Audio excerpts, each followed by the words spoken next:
పాలమూరు వేదికగా CM Revanth municipal ఎన్నికల సమరశంఖం పూరించారు. Double bedroom ఇళ్ల లబ్ధిదారులని బీఆర్ఎస్ ఓట్లు అడగాలని కేసీఆర్ కు సవాల్ విసిరారు. తన సవాల్ను స్వీకరిస్తారని ప్రశ్నించారు. ఇందిరమ్మ ఇల్లు ఉన్న గ్రామాల్లో తాము ఓట్లు అడుగుతామని స్పష్టం చేశారు. మహారాష్ట్రలోని దెగ్లూరులో శ్రీ శ్రీ శ్రీ కేదారానంద స్వామీజీ డాక్టర్ అజయ్ దంపతులతో మహారాజ్కి పాదపూజ నిర్వహించి ఆశీస్సులు తీసుకున్నారు.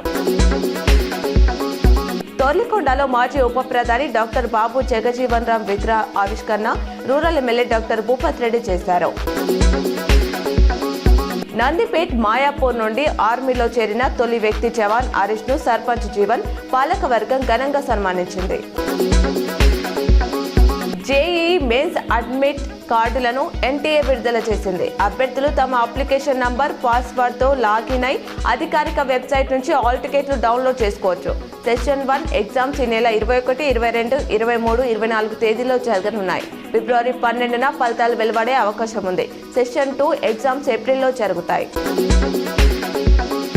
సీఎం రేవంత్ రెడ్డిని ప్రసన్నం చేసుకునేందుకే ఎన్నికల సంఘం పనిచేస్తుందని బీఆర్ఎస్ జిల్లా అధ్యక్షుడు జీవన్ రెడ్డి మండిపడ్డారు.